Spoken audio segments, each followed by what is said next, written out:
Hi friends, welcome back to our channel Madhu's magical hands. ఈరోజు ఇంకో కొత్త వీడియోతో మేము ముందుకు వచ్చేసానండి. ఈ వీడియోలో ఒక వాల్ హ్యాంగింగ్ అనేది ఎలా చేసుకోవాలో చూపించాను. ముందుగా ఒక కార్డ్బోర్డ్ని అయితే తీసుకొని దాన్ని సర్కిల్ షేప్లో కట్ చేసుకోవాలి. కట్ చేసుకున్న తర్వాత ఒక మూతను తీసుకొని అందులో ఫెవికాల్ వేసుకొని కొంచెం వాటర్ అనేది వేసుకొని రెండు మిక్స్ అయ్యేదాకా మిక్స్ చేసుకోవాలండి. తర్వాత దాన్ని కార్డ్బోర్డ్ మీద అప్లై చేసుకోవాలి. అప్లై చేసుకున్న తర్వాత ఒక టిష్యూ కూడా వేసుకొని అప్లై చేసుకోవాలండి. మొత్తం ఈ టిష్యూ వేయడం వల్ల ఏంటంటే మనం కలర్ వేసినప్పుడు చాలా నీట్గా కనిపిస్తుంది అనమాట. అందుకే టిష్యూ యూజ్ చేసాము. ఇప్పుడు ఎడ్జెస్ కూడా కట్ చేయకుండా మనము నీట్గా అలా బ్యాక్ సైడ్కి స్టిక్ చేసుకుంటే ఫినిషింగ్ అనేది బాగుంటుంది. అలా చేసుకున్న తర్వాత దాన్ని డ్రై అవ్వడానికి పక్కన పెట్టుకోవాలండి కాసేపు.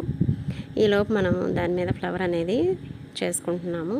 దానికోసం నేను ఇక్కడ పిస్తా షెల్స్ అనేది యూజ్ చేస్తున్నాను. మన దగ్గర పిస్తా షెల్సే ఉండక్కర్లేదండి. ఫ్లవర్ చేయాలంటే పేపర్తో కూడా ఫ్లవర్స్ చేసుకోవచ్చు. పేపర్ ఫ్లవర్స్ లేదా నా అంతకుముందు key chains, waste bottle caps key chains ఎలా చేయాలనేది పెట్టానండి వీడియో. అందులో ఒక వాటర్ క్యాప్ని ఫ్లవర్ షేప్లో ఎలా కట్ చేయాలో కూడా చూపించాను. ఆ ఫ్లవర్స్ని కూడా యూజ్ చేయొచ్చు. పిస్తా షెల్స్తో కూడా ఇలా చేసుకోవచ్చు అని ఒక ఐడియా కోసం మాత్రమే ఇందులో చూపిస్తున్నాను. ఫ్లవర్ షేప్ మనకి ఇక్కడ ఎంత ఫ్లవర్ అనేది కావాలో అంత సర్కిల్లో కార్డ్బోర్డ్ అయితే బేస్గా యూజ్ చేసుకోవాలి. అంత సర్కిల్ అనేది కట్ చేసుకున్నాను. ఆ సైజ్ ఫ్లవర్ అయితే సరిపోతుంది. మనం చిన్న కార్డ్బోర్డ్ కదా తీసుకుంది సర్కిల్, అందుకోసం పెద్దది తీసుకుంటే ఇంకొంచెం ఫ్లవర్కి పెద్ద సర్కిల్ అనేది కట్ చేసుకోవాలి. ఇలా సర్కిల్గా కట్ చేసుకుని నేను ప్రతి వీడియోలోనూ మెన్షన్ చేస్తానండి. ఒక వీడియో అనేది నేను మన ఛానల్లో ఒక వీడియో అనేది ఒక ఐడియా కోసం మాత్రమే పెడతాం. దీన్ని ఇలా చేసుకోవచ్చు అనేది. నేను అక్కడ వాడిన కలర్సే వాడాలి, పెట్టిన ఫ్లవర్సే పెట్టాలి అనే రూల్ ఏం లేదు కదా. అప్పుడు మన క్రియేటివిటీ ఏముండదు కదండి. మనం ఏదైతే చూసామో ఎగ్జాక్ట్గా అదే చేయడానికి ఎప్పుడు ప్రయత్నించకూడదండి. దాన్ని ఇంకెంత బాగా చేయొచ్చు, ఈమె కన్నా నేను బాగా చేయగలను అని చేసుకోవాలి. అప్పుడే మన క్రియేటివిటీ అనేది కనిపిస్తుంది. నెక్స్ట్ ఇక్కడ ఫ్లవర్స్ అనేది నేను తయారు చేశానండి. ఇక్కడైతే 3 ఫ్లవర్స్ అనేది తీసుకున్నాను నేను. ఫస్ట్ అది కొంచెం పెద్దది తీసుకున్నాను, మిగతా రెండేమో చిన్న సైజులో తీసుకున్నాను. ఇప్పుడు వీటి కలర్స్ అనేవి మన ఇష్టం ఏదైనా వేసుకోవచ్చు. నేను ఇక్కడ కలర్స్ వేయడానికి ఫ్యాబ్రిక్ పెయింట్ అనేది యూజ్ చేశాను. నెక్స్ట్ మన వీడియోస్ అన్నీ ఆల్మోస్ట్ లో బడ్జెట్లోనే ఉంటాయి. నా ఛానల్ కనుక మీరు చూస్తే అన్ని డెకరేటివ్ ఐటమ్స్, ఫ్లవర్ వాజెస్ అవే ఉంటాయి లో బడ్జెట్లో. మీకు గనక నా ఛానల్లో నా వీడియోస్ అవన్నీ చూసి నచ్చినట్లయితే లైక్ చేయండి, షేర్ చేయండి, సబ్స్క్రైబ్ చేసుకోండి. పక్కనే ఒక బెల్ ఐకాన్ వస్తుంది. దాన్ని క్లిక్ చేయడం వల్ల నేను అదర్ ఏ వీడియో పెట్టినా మీకు నోటిఫికేషన్ అనేది వస్తుంది. మీ ఒక్క లైక్ అనేది మాకు అదర్ వీడియో పెట్టడానికి చాలా బూస్టప్గా ఉంటుందండి. సో లైక్ చేయడానికి ప్రయత్నించండి. తర్వాత ఆ సర్కిల్, ఆ కార్డ్బోర్డ్కి కూడా కలర్ అనేది వేసుకున్నాను. ఇక్కడ మనం ఒక గ్రీన్ కలర్ అది A4 షీట్ అనేది పేపర్ తీసుకొని గ్రీన్ కలర్ది కట్ చేశానండి.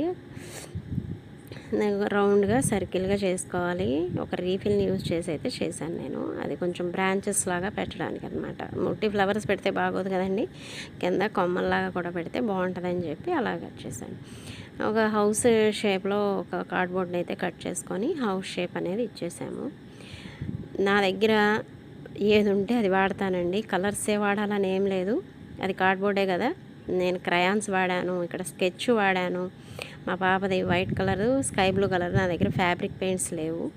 నేను అవైతే స్కెచెస్ అవి అన్నీ వాడేస్తాను. ఏది ఉంటే అది వాడేస్తాను. నా వీడియోస్ చూస్తే మీకు తెలుస్తుంది. నెక్స్ట్ అవన్నీ కూడా ఒక్కోటిగా అన్నీ స్టిక్ చేసుకోవాలండి. నేను ఇక్కడ చెప్తున్నాను చూడండి. ఇక్కడ నేను బ్లూ కలర్ అనేది వేశాను కదా ఒక ఫ్లవర్కి, అది అక్కడ స్టిక్ చేశాక నాకు అస్సలు నచ్చలేదు. మీరైతే చేసుకోవాలి అంటే అక్కడ స్కై బ్లూ కలర్ కానీ లేదా ఆరెంజ్ కలర్ కానీ యూజ్ చేస్తే లుకింగ్ బాగుంటుంది. ఎందుకంటే హౌస్కి స్కై బ్లూ వేసాను, చూసారా ఎంత బాగుందో. ఆ కలర్ అయితే కొంచెం బాగా కనిపిస్తుంది అనిపించింది వేసేసాక. కానీ వేసేసాక ఏం చేయలేం కదా. నెక్స్ట్ అన్నీ స్టిక్ చేసిన తర్వాత చిన్న చిన్న కార్డ్బోర్డ్స్ అనేవి కట్ చేశాను. కట్ చేసి దాని మీద కూడా వైట్ క్రయాన్తో నేను మొత్తం వైట్గా వచ్చేలాగా చేసేసుకున్నాను. నా దగ్గర వైట్ కలర్ లేదు కదా ఫ్యాబ్రిక్ పెయింట్. అక్కడ కార్డ్బోర్డ్స్ ఎందుకు పెట్టామంటే అందులో ఏదైనా నేమ్ రాసుకోవడానికండి. అది మెయిన్ డోర్ దగ్గర వాల్ హ్యాంగింగ్ అనమాట. అక్కడ పెట్టడానికి వెల్కమ్ రాసుకోవచ్చు, గుడ్ వైబ్స్ రాసుకోవచ్చు, స్వీట్ హోమ్ అని రాసుకోవచ్చు. మన ఇష్టం. మనం ఎన్ని నేమ్స్ అయితే పడతాయో అది చూసుకొని కార్డ్బోర్డ్స్ అనేవి స్టిక్ చేసుకోవాలి. నెక్స్ట్ ఇక్కడ నేను ఒక 5-6 పిస్తా షెల్స్ అనేవి తీసుకొని గ్రీన్ కలర్ని ఇంకా ఎల్లో కలర్ అనేది వేసుకుంటున్నాను. ఎందుకంటే అవి లీవ్స్కి అనమాట. ఎందుకంటే మనం అక్కడ కొమ్మల్లాగా పెట్టాం కదా, మరి లీవ్స్ కూడా పెట్టాలి కదా మనం, దానికోసం అనేది వేసుకుంటున్నాను. ఇవి డ్రై అవ్వడానికి కొంచెం టైం పడుతుంది. ఈలోపు మనం ఇక్కడ స్వీట్ హోమ్ అనేది రాసేసుకుందాం. నేను ఇక్కడ నా దగ్గర లావు బ్రష్ ఉందండి. నీట్గా అయితే నేమ్స్ రాలేదు. తర్వాత అనిపించింది స్కెచ్తో రాస్తే ఇంకా నీట్గా వచ్చేదేమో అని చెప్పి.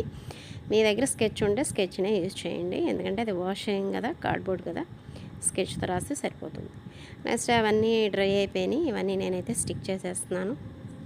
ఒక్కొక్కటిగా స్టిక్ చేసేసిన తర్వాత పైన ఒక హోల్ అనేది చేసుకొని థ్రెడ్తో నాటు వేసుకొని హ్యాంగ్ చేసుకోవచ్చండి. లేదు అలా బాగోదు అంటే డబుల్ టేప్ ఉంటుంది కదా, దాని బ్యాక్ సైడ్ అనేది పెట్టుకొని హ్యాంగ్ చేసుకోవచ్చు. ఇలా తక్కువ ఖర్చులో అన్నీ చేసుకోవచ్చండి. Thanks for watching.